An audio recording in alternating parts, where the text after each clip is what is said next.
Hello everyone, I am Tacet, and today I'm going to be going over the Scuttlebutt event in which the Sand Scuttler is added to the game, so let's get into it.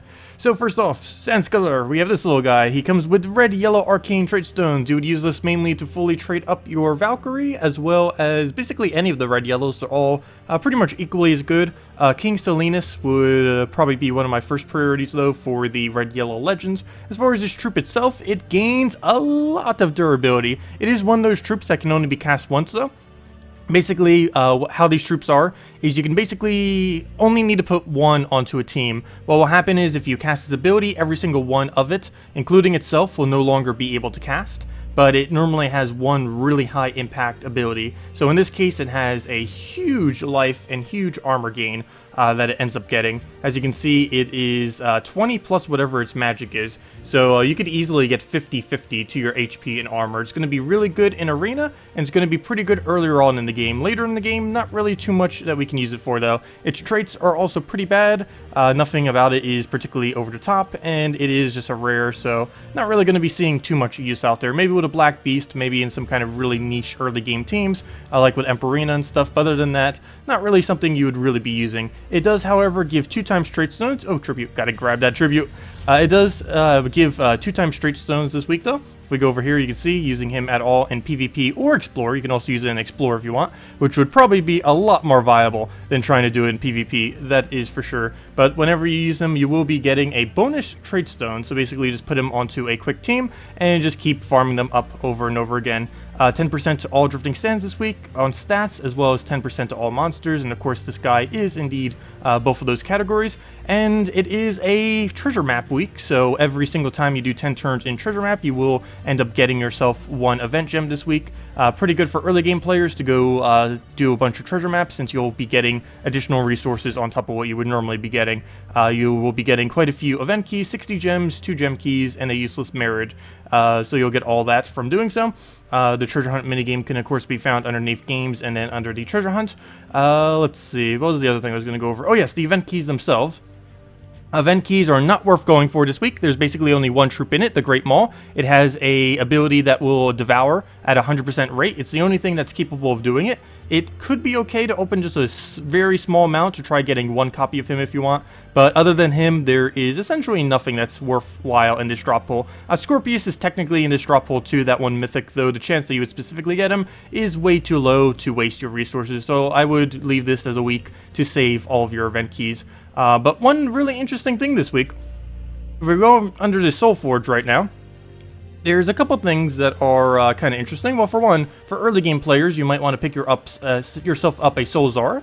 This is the first time, if I'm not mistaken, that Soulzar is available in the Soulforge. It is similar to that of a Dragon Soul. It gains basically just a lot of souls. It gains 10 every single cast, and if your target ends up having the higher amount, you'll end up getting the triple on it. The higher HP, you'll end up getting triple damage and the triple souls from it. Meaning, basically, if you're up against something really strong, which if you're doing 2 or 3 trophy battles early on in the game, it's going to be basically everything, you'll end up not only doing the triple damage, but you'll also end up getting the triple souls, which with the 10 soul gain, with a 40 cap, you're going to be hitting the max soul capacity in 2 casts, which is not that many. It is a very quick way of gaining a lot of souls. It's even quicker than a Dragon Soul, so yeah, has quite a bit of potential, and early on in the game, you're basically always going to be hitting triples on it. It also is one of the only few troops that has both a soul gain on its ability as well as on its traits. The only other troop that does this is the Mythic Fairish Ra, so she's also pretty good in that regard, and it's also on her first trait, meaning it's easier to get. You don't even need to go for the other 2. Just go get the Necromancy, and she's already good to go, so definitely a really nice pickup. Other than that, mainly just a few of the core damage sources are available, like Guard's Avatar, Element Grim, Yasmin. If you've been wanting any of those few, it is okay to go for them if you've been needing a alternative damage source for a specific day. But the most interesting thing out of all of this is what happens if we click over here. Yes, the Shocktopus, for whatever reason, is in the gem drop pool right now. I cannot confirm, but I believe it is not in the normal keys right now. either way, you would want to save them for when the kingdom comes out. But yes, for whatever reason, it is available right now. I think they did this on mistake. They did mention that they will be giving out a free copy of it later this week, but let's go try getting it now. Let's see if we can go get one. There's barely been any need to ever open these, so let's open them one by one until we get it. Of course, it's going to take us a billion tries, isn't it? Yep, 3 tries. Let's see. Can we get it with an 8? 4? Probably not. 5? Nope. Come on. 6? Come on. Wrong one. 7? There we go! We got ourselves a Shocktopus. It took way too many. 7 tries. Well, I guess there's 8 attempts. So, well, we did the second worst we possibly could have, is what happens there. But there we go. The Shocktopus. This is technically a new troop too, I guess we could say, because he hasn't been available until just now. This is the community-built troop. This was polled a while back. They ended up creating it. There's a bunch of various polls and decisions made on the forums by the community, and this was basically the result of that. It is a 12 mana cost green-yellow. A really interesting ability. Not quite sure how viable it's going to be, but it destroys 8 gems of a chosen color, meaning it does accumulate those, and if there are that many, that means if it hits its own color, that's 2/3 of its mana. It then deals true damage to each enemy of that color. So, for example, if you are doing it on yellow and the enemy has 2 yellows, you will hit both of them for that amount of true damage. So, interesting troop. Its traits aren't really too particularly over the top, other than Water Link. It's basically useless. But yeah, its ability is pretty solid. Probably a good Guild War counter on some days. And it's also going to work its way into true damage teams, of course. And it will fill the gap of early game green-yellow a bit too, since there aren't too many really good options for that at the moment.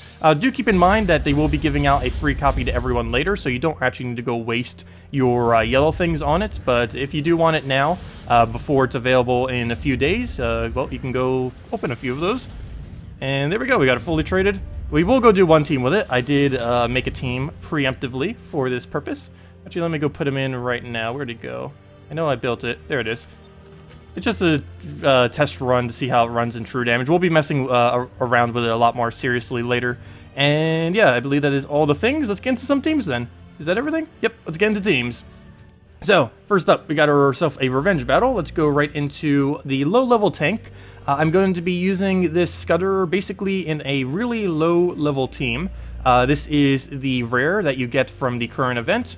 The Emperina is an epic, but you get it for free from the Kazale Kingdom. Azure is an epic, but you get her for free from the Merlantis Kingdom. And Ranger is another rare, so pretty easy to compose. We're setting it to a blue-purple for Quick Azura. Essentially what we're going to be doing is rush Azura, get the Sand up, get his buff, and use Emperina basically to make it a immortal tank, because Emperina heals a troop all the way back to its full HP. And this thing is very quickly going to have like over 100 HP. Unfortunately, the starting board is quite horrifically bad for what we're trying to do. This build requires a lot of blues and purples on the starting board. And the fact that he has that is also pretty bad. I guess we'll go for a red search here. Yeah, if he Corvaches us, that just ruins us right here. Okay, good. It didn't do anything too bad. I got a Valkyrie, which is probably going to get full mana off of. Not much I can do against that, but what we can do is buff up like crazy. Oh, I forgot to take the yellow. But as you can see right now, we have a ridiculous amount of HP and armor. And if we could get a brown here, perfect. We can fully heal him any damage that he ever takes and keep stacking that over and over and over again. So right here, we'll go put that buff on it. And now it has 50 attack, 119 armor, and 119 HP and 43 armor. And if we go heal it again, it will count all that HP that we had on it before, and it will just keep getting bigger and bigger and bigger. We didn't really get that good start, but ideally we would have wanted to have gotten some Azura a little bit earlier, and then spammed her out to get our mana accumulation, and then throw Rangers for pickoffs. Ranger this late in the game doesn't really work out that well. If I was to actually be using this team, I'd probably be using a Grapple Pot or something there, but Ranger is the cheapest alternative to something like that, and I guess the Shocktopus as well, now that that's technically in the game, though that's not that easily available at this moment. But when we get it for free, you could maybe put that in there. So I guess we'll go for a brown here. We'll go try getting another buff. If nothing else, I could use it on itself. Ideally, we take a blue or purple to get her up, but not really getting that lucky. I can't take this brown because it'll get too much green, so we're just going to throw a Ranger here. I'm going to start aiming at Uriali because it's most likely going to be the biggest threat, probably even more so than Corvash, even though he is being pretty annoying. Again, I can't take this brown because of the greens that are sitting there. I don't want to give Uriali or Mercy that much mana. I guess we just take a yellow and hope we get something here, and we don't, but he'll just get a Valkyrie. He gets a lot of value out of it. He's going to kill my Emperina. No! That's enough damage, isn't it? Yes, it is. Well, there's nothing I can do about that. He just has to get the kill, and Well, we do get a 50 skull damage, but that's not enough to kill it. And he will indeed go for the Corvash, and that will indeed land to kill. But we'll go for our explosion there. We do get a skull poke, not enough damage. Ranger will split kill that. Ooh. Well, that's a bit of an issue. He's going to get a revive, and there's not a single thing I can do about it. Anything I do will kill it, and I'm not going to wait for her to cast just to be able to get that down. Our plans, they have been... Oh, wait, good. Okay. They haven't been completely ruined yet. So we'll go take that down. He'll do a Mercy. I just need to make sure Yali doesn't get another cast, and we should be okay. Maybe. He's going to create a bunch of blue here, which is somewhat helpful for us. So we'll go take a... something that gives us mana here. So we'll go take that. He'll do a Valkyrie. Doesn't really help us much. We can get a blue. It's going to get us a good Yali. I mean, not a good Yali. It's going to give us a good Azura cast. We don't have a heal any longer to go max that back out. But as I mentioned, this thing is pretty bad. It is basically just a tank, and with how troops currently are, just simply having a tank isn't really particularly useful. But we'll go through this down. I was hoping that we could get it to work properly with that. It probably would earlier on in the game when we're dealing with lesser damage. But apparently we just taken way too much damage to actually get that to go. I think the Corvash was a little bit of the issue too. If we didn't get so many hits down on us, we would have been able to get the front too, and just keep buffing it up with HP and then never have it die. Though it's still hanging in there. Very barely, but that's all we need. As long as it can survive with any amount of HP, that will work. Because it does have 50 skull damage right now. Is that enough to kill Oriali? Maybe. It's going to do... What is that? That is a 25 damage into a 16 split. That statistically should work, because that would be about an average of 8 to both of them afterwards. And we only need to do 7 damage, so this better kill. Okay, good. We did get it. You would get that skull. You would. Okay, we'll throw that down. And it does look like we come through with the win on the early game builds. So we'll go get the Ranger down. Probably one more skull poke. And there we go. Exactly enough, and down it goes. Well, that could have gone a lot better, but there we go. Let's go into another team now. This one using the Black Beast option. Should we do it against this? Probably not, but this team does have a way to get rid of Guard's avatar, so you know what? We are going to go for it. So we're going to go for Feed the Beast. We're going to go, our mercy counters your mercy. But we're going to go into this. We're basically going to get the Great Maul. This was the troop I was talking about earlier. This is currently the only legend available in the event key drop pool this week. Not really worth going for, but Great Maul does have a few very niche purposes. It's used in scroll spam teams, which are kind of non-existent at the moment. It's also used in teams where you have one really big objective to take off on the enemy team. As you can see over here, this entire team is built around Guard's avatar going crazy. But what we can do is simply devour it with a single Great Maul cast, and then be on our way. Okay, we're in a little bit of a weird situation, because he has this over here. I can take that, but we get so little value from doing a Mercy right now that I don't even think it's worth going for. I think I'm just going to take some green, actually a purple into green. I don't actually need the purple, but it will make sure that he doesn't get anything over here. So we'll take that down. He will still get a pair. I can't really stop that. But I'm going to let him waste it, so we'll hopefully get a better one later. Well, we need to get everything else up. The fact that we don't have a really solid Mercy cast is hurting us a little bit right now. This team is built very heavily on actually getting a nice Mercy. Or at least getting a Mercy in general. Doesn't even need to be that good. We just need to get one. Because we need her to not have mana, so if we choose to devour it, we would be able to do so. So right here, he's going to go crazy with his Alchemist cast. I'm actually going to deliberately give him green here. Oh wait, never mind, that's not an extra turn. I thought that was. But he gives us a Mercy, and there we can finally go, getting our team rolling. So now that we get this, we'll go take that blue, get some Mercy mana, take everything we possibly can, and now we are good to go. This is exactly what we needed. So we have a lot of options here. I'm going to go take this first, just to get everything off the board. And now we have every possible option ready. Well, other than full Mercy, but we don't need another Mercy cast. Not yet, anyways. So, we have several options here. First things first, let's cast this. This will... Ideally, would go for the Great Maul first, but since it already has its mana, let's cast this first. Boom, gigantic buff. And we'll take that. Thank you very much. And now we have a gigantic... a gigantic black beast. Now we can use this to take out his main objective. And there we go. Now we just take a bunch of browns that it created, go and devour out our Great Maw and our Mercy. And yeah, now we'll just have one gigantic black beast right here. Let's see. I kind of want that skull, kind of don't. I think I actually don't take it and just go for mana instead, so we'll do that. See if we can get a Mercy cast in here for free. Doesn't look like it, but we can go devour the Great Maw. And now we have 130... Those numbers. Those numbers. We now have 137 attack, 174 armor, and 341 HP. Is this team viable? No. Is it funny? Yes. There we go. And that is match. But yes, that's how you use a Great Maw. And I guess that is technically how you use the new Sand Troop, if you're going to bother using it at all. But yeah. Anyways, let's get into a Shocktopus test. Maybe not against that team. But okay, we'll give it a shot. We do have Corvash after all, so it might be able to work. So, of course, I haven't bothered using this since we literally just got him 5 minutes ago, or 10 minutes, however long it was at this point.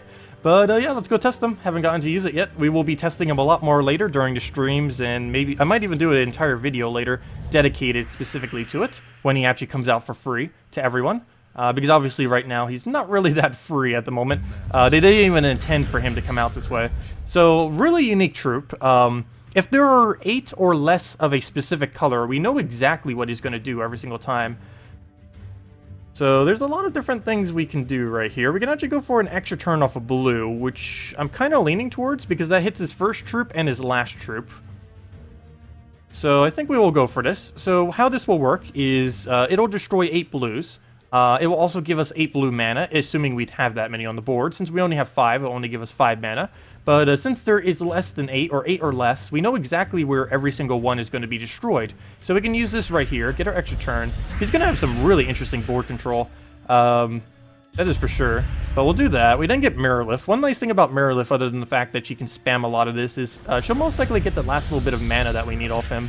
It also shuffles around the board quite a bit. That will give us good or new alignment for our following cast.